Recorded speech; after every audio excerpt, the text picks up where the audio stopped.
team. Thanks so much for being here, everyone. Thanks, Corinne. Thanks, Jessica. We're very excited to be here. We love talking about Sidecar Donuts. They're one of our favorite clients, and it's donuts. Who doesn't love donuts, right? So it's been a really fun process working with them, and I think putting together this presentation, as I just mentioned to you, Corinne, has given us a chance to kind of revisit, all of the fun aspects and the moments that we've enjoyed getting them constructed, and also just the evolution of the Sidecar store. And so we're really excited to share that with you. I guess, but first we should tell you a little bit about ourselves for those of you who don't know. Yeah, I guess we're Tribut Fernandez. We're a small design studio. We have an office in the Arts District near downtown. Unfortunately, it's been empty for a while. We're looking forward to getting back in there soon. We're still all working from home.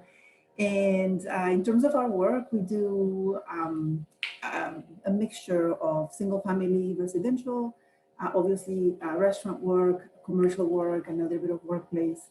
And we kind of like to have a mixed bag of projects. It keeps things interesting. We kind of cross-pollinate from all the different disciplines. And that way nobody gets tired from doing one thing. But we do love working on restaurants. They're fast, they're fun, a lot faster than doing a house, say. And Sidecar just happens to be one of our favorite clients because they're just great to work with. Yeah, and we'll talk a little bit about their brand in a second, but just to give you an intro about how we came to be acquainted with Sidecar and what happened. I think we, as Paz mentioned, we do a lot of restaurant work. So in 2018, Sidecar approached us. They had already had 2 stores. Their first store was in Costa Mesa. They still call that their flagship store. Then they built Santa Monica, which went gangbusters. And that store is really still very popular. If you go there after this talk, then you probably have to wait in a line because it's just, going crazy. But they wanted to do a big rollout of stores, starting with their Del Mar store, which we'll show you in a second. And they really wanted to embark on this process, of imagining what their, architecture or their build outs could be. Because the first 2 stores, they admittedly, they said, well, we were just doing whatever felt right. But they'd gone through this big process of establishing their branding and their graphics, and they wanted to make sure that the stores lived up to that branding. And so they were really excited to work with us. And as you might imagine, we were really excited to give them something that we felt that could be on brand for them. So pursuant to that, before we jump into their brand identity, we wanted to kind of show you guys a quick video that shows you really what they're all about. Sidecar makes these videos about their process, and they're really beautiful. They really focus on the quality of their ingredients, and so we'll talk about that a little bit later. I'm sorry if it's going to make you hungry and it's going to make you crave donuts all day long. Yeah, let me just get to the internet there for a second. Sorry for the delay. All right, here we go.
Okay.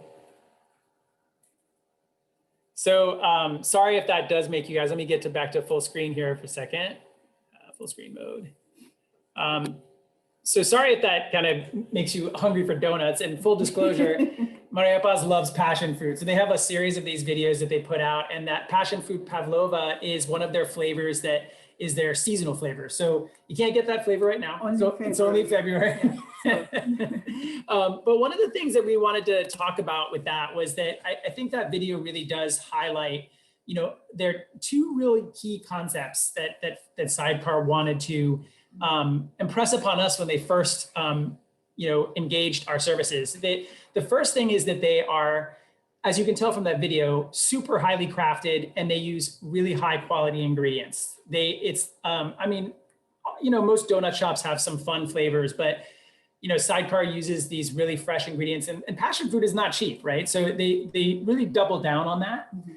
The second thing is their moniker, World's Freshest Donuts, which sounds a little bit like kind of superlative nonsense, but when you understand what it really means, it does start to make a lot of sense. Most baked goods retail shops bake all of their goods really early in the morning and then sell them the rest of the day. And that's, pretty fresh. But what Sidecar decided to do was they were like, we're going to keep making donuts throughout the day. So when you walk into a Sidecar, you're always going to get some donuts that have literally just been made, and they're warm. And so I don't know about you, but if you've had a warm donut, it's like exponentially better than a donut that's 2 hours old. But that operationally, that presents a challenge. And so that kind of philosophy really informs the architecture and the way we lay out the stores. But kind of what we took from their mission and from their vision was this emphasis on quality. And so we craft the stores to be made with really, really high quality materials, very long lasting, and that kind of like reflects their philosophy about making the donuts. And also the other thing that we love about them is that while there is a common thread to all the stores, they want each location to be unique. Yes. They don't want just to roll them out and have them all look exactly the same. Yep. And so you'll see kind of in the process how we've been kind of honing in on what that really means. How do you make them familiar, but you don't kind of copy one to the other. Right. So that sets up this a set of challenges, which we're going to talk about today. The first one is designing space that is in alignment with a brand identity. And we've talked a little bit about what their brand is, and we'll kind of show you what our ideas were about how to design space around that brand. The second one is helping them develop their spatial standards, right? Like how do we help them as they grow operationally to make spaces that are more efficient. The third thing is, as Paz was just mentioning, and this is something they told us, was if they're doing a rollout and they don't want a franchise look, how do you have a space that feels unique, but still has some Sidecar commonalities? And the last thing is, something that really happened with COVID is their transition to really double down on their takeaway. And so we'll talk about all those four things while we're going through it. But first, I jumped through there.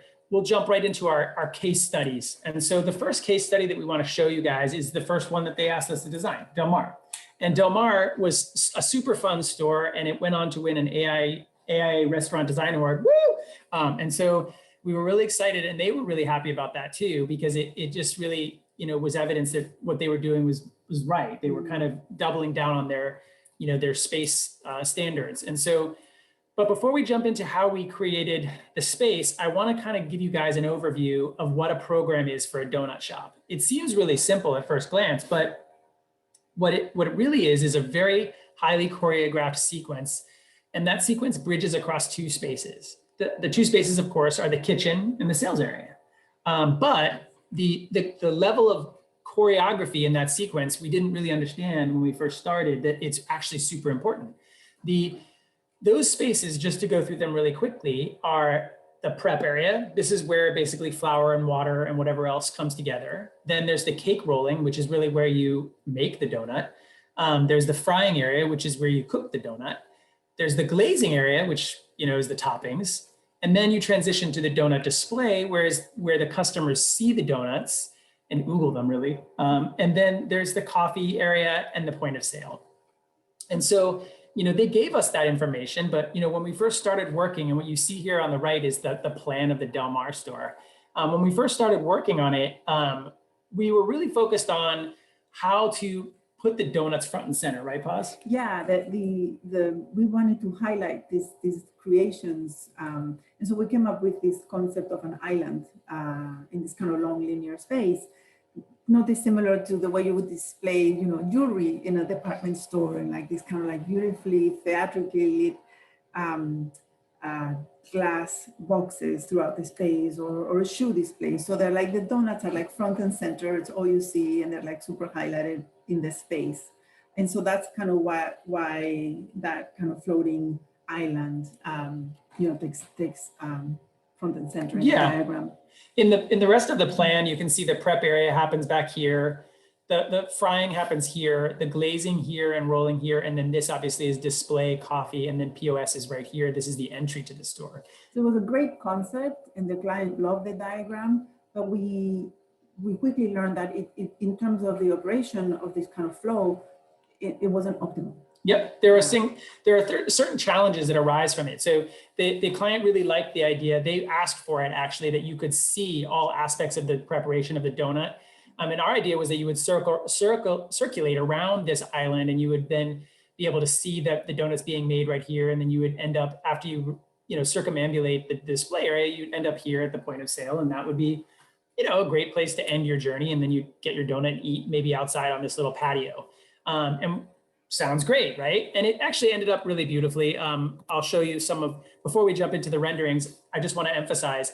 So the thing that we came up with the brand concepts was this centralized layout, this curvilinear geometry, this dipped datum, which I'll talk to you in a second, but also this beach-inspired material palette, which is really meant to kind of highlight the Del Mar location, which is a beach community, right? And so that was what was gonna set the Del Mar store apart, maybe as its own thing, as opposed to, like, let's say Santa Monica. Even though it's a beach community, Del Mar is, we just wanted to highlight that beachy quality. The dipped datum became something that was really important to this store, and something that we thought would carry over. It came from this concept of actually the donut prep. And you can see right now, this is how you cut out the donuts. And then when you glaze them, they're dipped in upside down.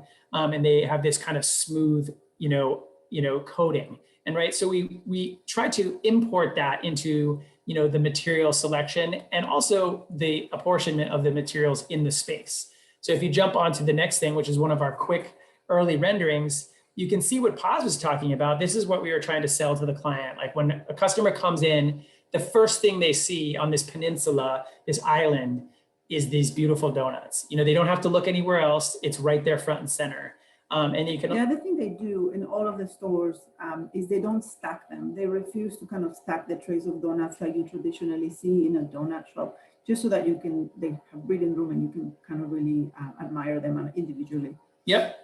And so you can see, there was some signage ideas. There was actually a splash of color that was meant to be evocative of the ocean. So this was just an early rendering, but the next one was the entry. And so one thing that's important to note here is that outdoor seating area. So they always like to have an area that people can sit outside and eat. But this became a little bit of a less of a focus on some of the subsequent stores. So I just wanted to bookmark that for a second.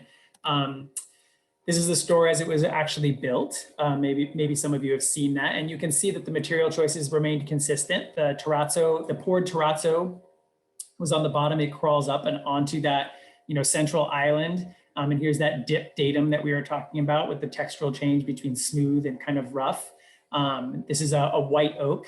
Another thing that you see over here is this kind of bespoke signage element that we designed. The signage became another thing that evolved throughout the stores. But in this early store, it was something that we really wanted to try to do a highly customized option, right, Paz? Yeah, they like to, obviously they have their classic flavors that are always available, and then they monthly change the flavors. So the signage needs to be flexible, so that they can kind of every month kind of update the flavor. So we came up with these things that you can change up, and so we really wanted to integrate the signage with the architecture. So we were able to do it here, but then as it evolves, I think it's transitioning into other things.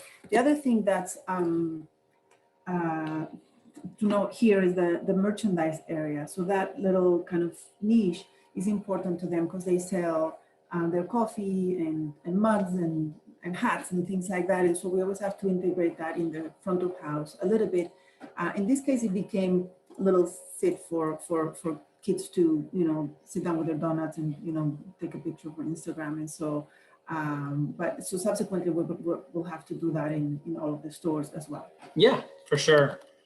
Some other detail shots. We did the storefront as well. They really like the look of steel storefronts. So that's something that we've been using on all of their stores. And you can see this detail shot of the terrazzo. It was highly customized. The terrazzo basically went everywhere on that island. So it was really hard to pull that off, but we were really excited about, how it all came together. Our next case study is Torrance. So basically, the Torrance plan is, as you can see here on the right, is very different. Obviously, it's one of the things that there are a couple things that happened operationally after the design of the Del Mar store. The first one, Paz kind of mentioned, the client Sidecar, they really like this transparency with the customer being able to see the cooking of the donuts and all the prep. They really take pride in their process and they want people to see it. So they thought, well, is there ways to create even more transparency? Can we bring that cooking process right up to the customer area? Because this is the customer area right here, and this is the display area. And then the kitchen actually all came out of that space and actually comes out into the customer area. This is the frying right here. Another thing that they wanted to do was they started to sell a lot more coffee, and they wanted to give their coffee bar more prominence and more real estate. So it broke off from just this small area of the counter and became its own designated area. So the store is actually a little bit bigger as well. So that seemed like fairly easy to implement. And as we were drawing it, we started to notice that the diagrams are actually so different.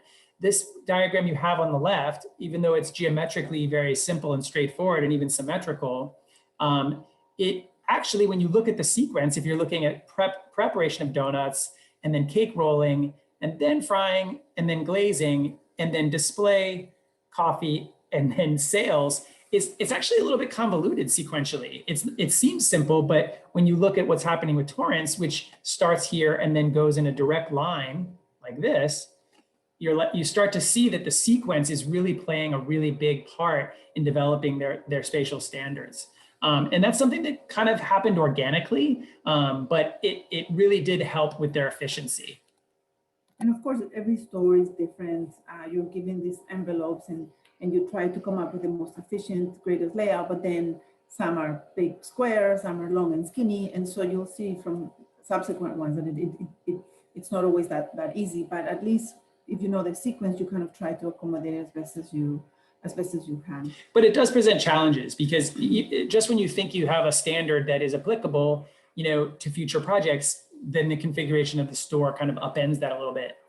Getting back to the concept and branding of the store, as we mentioned before, they want the stores to feel unique. And so we try to do a little bit of research about what makes, Torrance unique. And obviously it's an industrial hub. There was a lot of car manufacturing there. And so we kind of keyed into that, and we decided to go with this idea of an urban greenhouse, or as Sidecar calls it now, a donut factory. And we softened it with a greenhouse portion because we thought, well, maybe that feels a little bit more verdant. And you can see that in that isometric here, which is really just a portion of the store, which is the customer area. This is an early rendering. And this is, as you can see that, that greenhouse is the customer area that is designated and kind of carved out from the rest of the space. And we tried to introduce plants to, kind of underscore that greenhouse idea. But one thing that's really interesting about this, a couple things. First, we had this green heath tile because we really wanted it to feel, like I said, verdant. And that tile, they loved that. But then in some of the subsequent stores, they started to think, well, maybe that's not necessarily, that color's not on brand. And so that was kind of something that we're massaging. What are the consistent elements and what are the elements that are site specific? Yeah, and in this store, we used a lot more concrete. I could go to the next to the actual space. Yeah, so on the floor, we did a polished concrete slab, and then the counters for the donut displays and for the coffee are also made out of concrete, which at the time, it was a decision made more to kind of reflect this idea of a more industrial space. But the concrete floor seemed to be a better solution than the terrazzo, because even though terrazzo is very durable and it's used in airports and has longevity, the reality of frying donuts is a different one. It's a super messy situation, like all restaurants are messy, but between the dough splatters and the grease splatters, it's a lot of maintenance that goes into it. And it turns out that the grease from frying actually wears out the terrazzo in parts. So we haven't done that material again, and now we're using more concrete on the floor, particularly. Yeah. And the other challenge with kind of displaying the kitchen and the cooking areas, which we love that transparency, it's really messy. And obviously it's in direct opposition of having this kind of like crafted environment that we do for the front of house. So this is, I think, the most exposed kitchen that we've done, and we learned a few things. First, to kind of treat the hood box with some kind of element Just design, because if not, they just become these giant metal boxes, and they're very low in the ceilings, and they take a lot of attention. So we started wrapping them with a custom tile just to kind of dress them up. And then we treat the ceilings just like we would do the front of house. They're really cleaned up, they're drywall, it's like very nice lighting. But I feel like having the frying next to the display was also a challenge. It was actually, it's something that, Sidecar really was interested in doing to get that greater immersion in the cooking process, but it presents some MEP challenges. There's a lot of heat that's generated by the fryers, and you're asking a lot of your mechanical system to cool down dramatically right here, but not make this area cold. So we were asked in subsequent stores, okay, well, maybe we can, tone down the immersion. So that you'll see that in some of the other stores. And this goes to that spatial standard development, as we were talking about. Here's some other images. You can really see that, immersion we were talking about. Right when you come in, you can see the glazing table right here, and they're finishing the donuts and putting them right, onto the display. So you really know what donuts were just made. It's amazing. Also, the one thing that we really work hard on every project is the lighting of the actual donuts, because we like this sort of like theatrical and very choreographed lighting for them. But the health department, if you work on restaurants, they don't really like most lighting above food that's been prepared because they think that the fixtures are going to shatter, and then that's going to go into the food that you're about to sell to someone. And so it's very challenging to find appropriate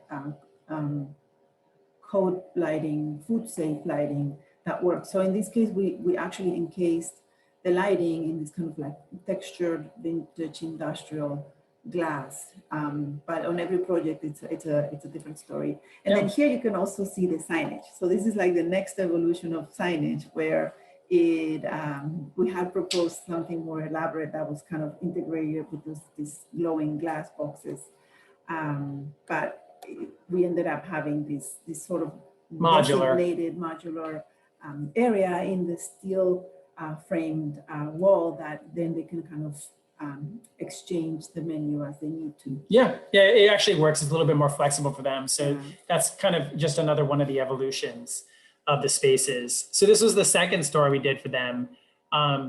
Jumping into, this is another rendering, you can kind of see that green tile that we were talking about. And this is the coffee area down here. And these are just precast concrete, bases with the sealed concrete floor. And we use wood in the ceiling. It's very, very subtle, but it's almost like a bleached plywood paneling. So it's a different tone of wood. Mm-hmm. Yeah. Okay, so that leads us to our third case study. And so this is Fairfax, and this store really pretty much happened during COVID. So it's an interesting thing because as the brand grows, they have operational challenges that they have to overcome. Some of them are just organic parts of their growth, and some of them are not, like the pandemic. One of the things that happened during the pandemic is takeout became their predominant business model. And they always had a takeaway business, but the takeout window upended our layout. We had already designed this floor plan before lockdown, but we had to redesign the whole front of house to accommodate this takeout window, which happens right here. The other thing that happened, just, segueing from what our previous discussion about the mechanical challenges, the heat challenges with putting a, fryer right in the front of house, is we moved that to the back. It's still open so you can see it, but it's not next to the display area. So those two changes are now necessarily, those are happening on all their stores. All their stores have a strong focus on where the takeout window is, and the frying is back in the kitchen, even though it's still visible.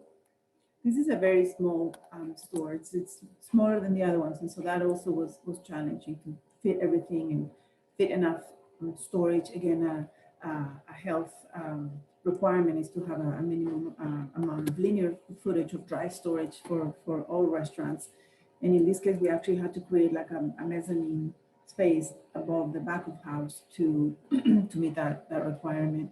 Yep. And it has a lot of glazing, so Right. it's nice that you can see into the kitchen, but at the same time, you don't always want that to be what people see. So it's always a challenge to find that middle ground between being exposed and having people just see the mess that the kitchen becomes sometimes. Yeah, that's a good point, because like landlords, even though, some landlords will let us change the storefront, some don't. And this is the Gilmore Group, and they're very proud of their, their buildings. And so they wouldn't let us change the glazing. And so this glazing just looks right into the kitchen. And that did present some challenges with, where we lay things out. And so this kind of goes to what we were saying before, that no matter how hard you develop these spatial standards, each store will have its own specific conditions that will kind of upend, any standards that you apply. So they do kind of remain abstract. Talking about the brand, getting back to that and trying to design and keep that balance open between having a store that feels unique, but then having it have some sort of essential sidecarness. This store, they really were doubling down on that. And they were asking us, like, what are the things that are really, important about the Sidecar stores that do you guys think? And we narrowed them down to two things, basically: materiality and maybe, geometry. The materials that we really I'm so sorry to interrupt again, but we don't see your slide again. Let's just do this. Yeah, that sounds fine. Okay. So basically, we narrowed it down to these three materials that hopefully will be present in all the stores. One is this rift cut white oak that you see on the left, and then there is the kind of a blackened steel, and then finally a Carrara marble that the client really likes because it gives a lot of pop and brightness and contrast to the donut display. And then the other thing that, seems pretty simple, but we didn't want it to be very prescriptive, was the kind of whimsical geometry, curvilinear geometry. And that's just something that we, want to be able to include in any store, whether it be in section or in plan. So that's what you see with that diagram right there. We don't see the screen right now, but do you guys see the screen?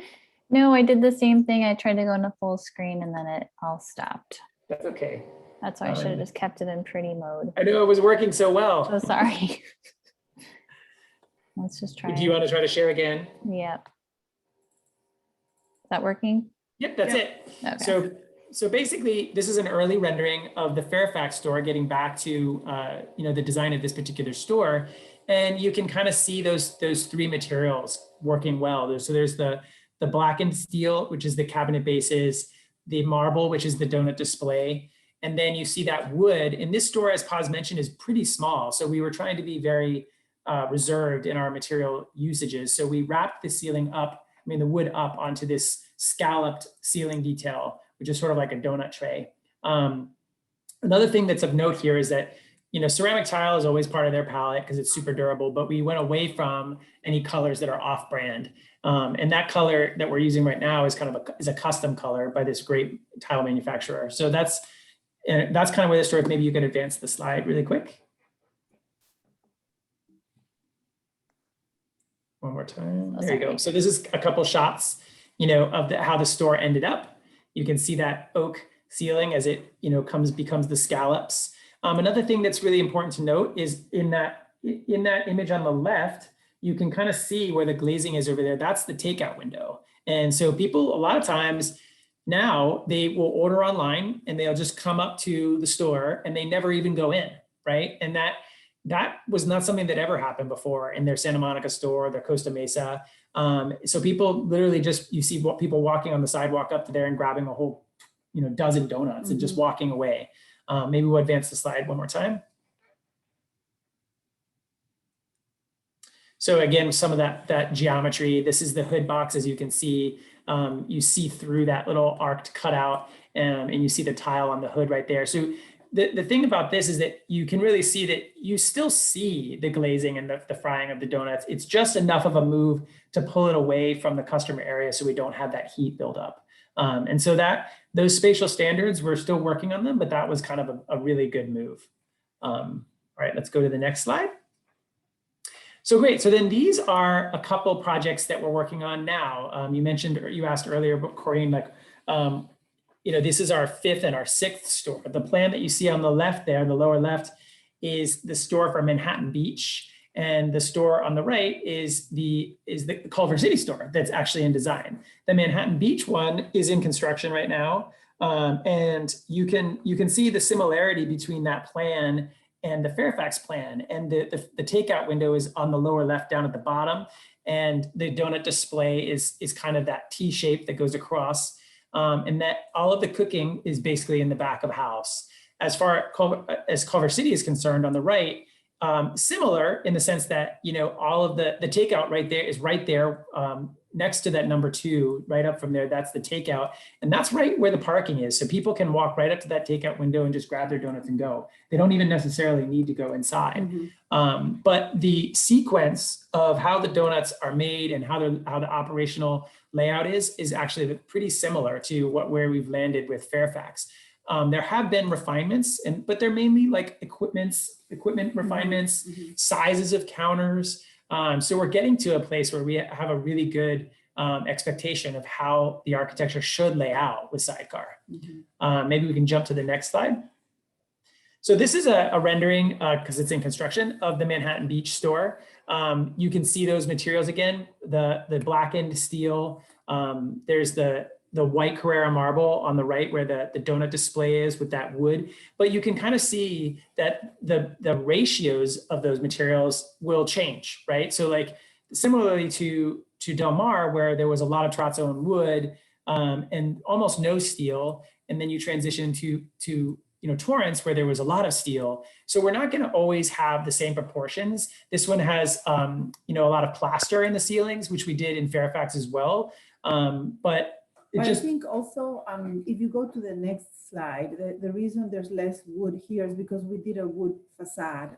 This one has a strong presence kind of within this shopping mall in Manhattan Beach. And unfortunately, the top portion Paz doesn't like the top portion of this building that we didn't design.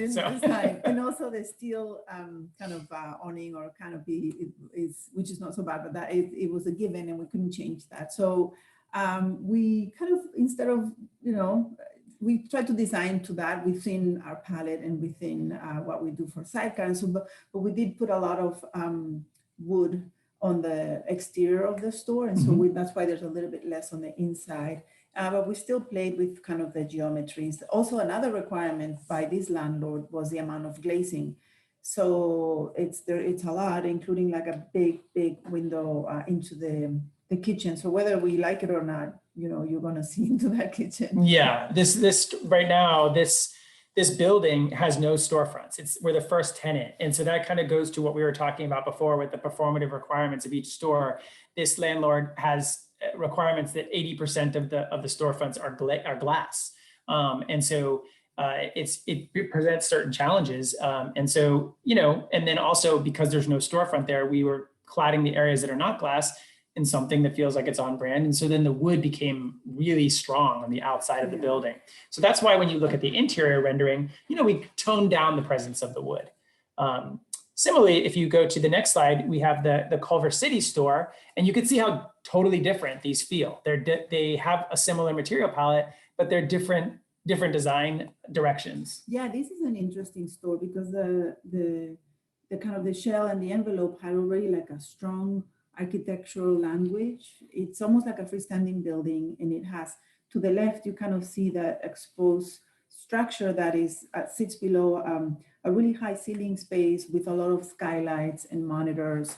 And so we kind of wanted to respect that because it is a nice feature, and that's where where the kitchen is going to be. So it's going to be like brightly lit with natural light, and it has a lot of glazing.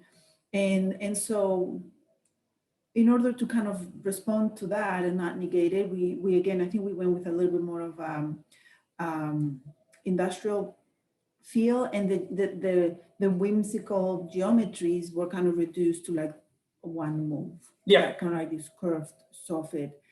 Because it, again, like the store, I think related, had a different idea on its own. Yeah, it has its own identity. The steel, the wood beams are already exposed in the space. The client liked that. So this store becomes a little bit more wood focused, at least on the inside. If you go to the next slide, the exterior, and this is just these are really embryonic right now, but there is metal cladding already on the outside. So we took that opportunity to use that metal, whereas, the wood kind of becomes more prominent on the inside. We want to darken the metal. Right now it's more like a stainless. It's more of a stainless steel, yeah. Look. And we're adding the wood on the outside, and that kind of green trellis is already there. It's existing. That's where the outdoor seating is going to be. Yep, but you can see that glazing that's to the left of the Sidecar sign next to that green trellis. All that glazing is already there. So it's all light filled, and it's really a dramatic space, and the structure is exposed. And so, sometimes we're responding to an existing condition that's, unchangeable, and other times, like the Manhattan Beach one that we were just showing you, it's kind of an empty shell. It's like there's actually literally nothing there. Like when we show up at the space, there isn't even a slab. Like we have to pour our own slab, and there's no walls. Like we have to make everything. There's not even utilities, right? We have to set those. And other times the building is pretty much already established, and we're kind of just, finishing off the tenant improvement. And so all those factors, really affect the design content and how we respond to, what the store is going to look like. Yeah. I think in conclusion, I think we just, it's been a really fun journey working with Sidecar. They've been super collaborative. We've had the privilege of being able to join the team when they were ramping up growth, as we mentioned, and that's something that really led to us being able to experiment with them and allow us the freedom to kind of propose ideas to them that they may not necessarily have entertained. And I think while the spaces will continue to grow as they add additional stores, we feel like we've created a more efficient process for them that they can utilize to streamline that growth and establish kind of what their brand identity is for their spaces. Wonderful. Sorry, the technical glitches, it happens. It's Zoom. Who's over this? I mean, it would happen live anyway, but we would have the more technical support, but a really beautiful presentation. I want everyone to put their questions in the chat. But we already have two really good questions. So I was going to jump off, but I'm going to go with Tibby Dunbar. You have a good question. How did Sidecar find you? Like, how do you find this type of business? And Tibby, please feel free to unmute yourself as well. Well, hi, Hunter and Paz. Hi, Tibby. So nice to hear from you. Yeah. So how did Sidecar find you? And now I have to go into the one on Fairfax, which I've only been seeing when I go to stood in line for Trader Joe's for all those months. Wrapped around Sidecar, and it was all papered up, and now I really have to go in. I haven't been in yet, but now knowing that you are doing all the Sidecars, I have to go visit them all. Yeah. Well, how did this all come together? How did they find you? Well, we do a lot of work for Hillstone Restaurant Group, and I was the project architect for the Hillstone in Santa Monica, which is its second in Wilshire, when I worked at Frederick Fisher and Partners. And so they've been a client for us. When I left Fred's office a couple of years after that, they approached us, and we've been helping them with various stores, mainly renovation stuff, but just helping them put together, just a lot of different stores. And so because we've been working with them for a long time, the Sidecar team knows some of the people at Hillstone. And so like all of our work, it was just a referral. Most of our work is word of mouth. And they, they basically vouch for us. So the owner of Sidecar basically loves the Hillstone restaurants, and he reached out to the owner and so asked about their architect and who they work with.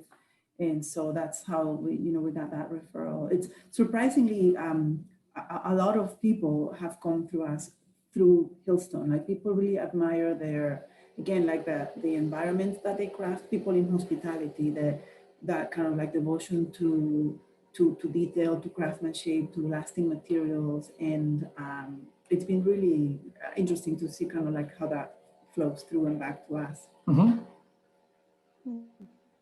Cool, thank you. Nice. Sarah Lotz has a very serious question. She says, Hi, Sarah. Hi, what Sarah. is your favorite donut, each of you? Yeah, tell me which ones I should go buy now. Well, my most favorite is the passion fruit pavlova. It's incredible, but unfortunately that one's only available in February. I think it's one of their monthly flavors. So if that's not available when you go today, the butter and salt is my That's my favorite. favorite. That's your favorite? Yeah, that's too? my favorite. But there's also the huckleberry, which is pretty Ooh. amazing. But Yeah, honestly, I would just order whichever is freshly made. When you get there and it's still warm, I feel like you can't go wrong with the chocolat is also insane. It's super chocolatey. They use like really high quality chocolate, and it's not Compartis. I forget what brand of chocolate they use for it, but it's literally I think it's Valerie. Maybe it's Valerie Confections. They use the chocolate is so luscious. It's amazing. Awesome. Thank you both. This was great listening to your design process. Thank Yeah. you. Yes, if anybody else has questions, put them in the chat, please. I had a question, and this kind of leans in, for people who are designing restaurants and thinking about how much like the branding of the store, and I mean, just like a general for when you guys are working with restaurants, how much that, what that process is like of dealing with like their whole branding into your design process. Yeah, it definitely factors in. We're the type of people who espouse branded spaces. A lot of people do that. I think that it's very important that when you walk into a retail environment, in our opinion, that the values of that company are reflected in the space. And it's hard to translate an abstract concept, like ingredients into architecture. But that's kind of what we end up doing as architects, right? And so, but it's very important, and we try hard to distill their values into simplified concepts so that they can be translated very clearly in the space. And sometimes it sounds ridiculous, like curvilinear geometry, right? But that really works. I mean, that for them, it's the whimsy of that curvilinear geometry. People are so excited because they're like, oh, donuts, of course, that's whimsical. And it does really work. Sometimes clients have already a branding in place when they approach us, but sometimes they don't. And then we work with them in developing one, and that's a lot of fun as well. Yep. Oh, I bet that would be a lot of fun. I suppose it even happens with like homeowners too, like, well, what kind of food do you cook at home will end up inspiring like what their kitchen looks like, Oh my gosh, tremendously. Yeah, And right? yeah, That's our favorite Tibby has part. brought us in to talk about that very topic at Built Up. So yeah, so that's definitely something we're excited about. Well, we love food. We love cooking. Anything food related, we can just talk about for hours. Yeah. Amazing. Well, if nobody has any, oh, wait, do we have one comment? Wonderful work, such great projects. I think my lunch plans just changed. Yeah. Oh, that's Steve. Steve. Yeah. Yes, Steve. Let's get donuts. I know, Speaking I'm of sorry donuts, to- we have, do you guys want to say how you got these gift certificates? Was Well, that from you guys or was that from them? No, that was from Sidecar. That was Yeah. from Sidecar. Oh, wait. Yeah. Hold on tight, guys. We have a question from John Whitcomb. John, go ahead, unmute yourself. Hi, it was really great to hear about your designs through each store. My question is kind of because I'm just really interested in how you or how designs had to kind of change due to COVID. Are there any other uh, lessons that you've kind of taken away that you'll implement post COVID? I'm just thinking aside from like obviously the takeout window, but whether it's like creating some like maybe less space in the uh, inside or rather just thinking about social distancing, even though post COVID may not need that, but awareness of having more space between customers and the like. Sure. Yeah, I think you kind of hit the nail on the head. It's like when we first started designing the stores, what happens when you go into the Sidecar is that there's just this kind of rut of people that end up at the donut display area, as you might imagine. So they're all kind of milling about that, and it creates this chaos. Like the sequence of ordering breaks down, and people, you would be surprised that like it's pretty obvious where the signage is. But you're in this store and people are like, oh, where's the donut sign? And the Sidecar employees are like, it's right there. And so people, they start to get lost very easily. And so there was always this idea that we would design more space in the entry area so that it would accommodate that chaos. But during COVID, as you mentioned, people didn't want to come inside. And so I think that the front of house has gotten smaller. And I don't think that's going to change because now that Sidecar has become more sophisticated with their back of house kitchen standards, that takes more and more space. And I don't think operations is going to give that up. Another thing that has changed also, and we didn't really talk about that, but there's typically in the front of house, there is a condiment station where you can, if you grab your coffee, then you can pour your own sugar or sweetener. There's a trash bin, there's napkins, that kind of usual setup. And it was kind of very carefully designed to be kind of integrated with the architecture. And then the thought during COVID, since that obviously wasn't being utilized, was to maybe put it on wheels and wheel it outside. And wheel it outside. And so we're kind of working with Sidecar and figuring out what would be the best option for that kind of like high touch, high traffic area. And then of course signage, but signage is it's always been critical, but I feel like now more than ever, Yeah, doesn't matter how many places you put, order here, pay here, go here. it's never enough. People are distracted, they don't pay attention, and so it's like herding cats Yeah, throughout the store. it's never enough, and it's more important now because Yeah. people don't want to stand next to one another. Yeah. So yeah, I think those are definitely some of the things that have been changing, and I don't think they're going back. Great, thank you. Yeah. Yeah, thanks. And thanks for the questions, guys.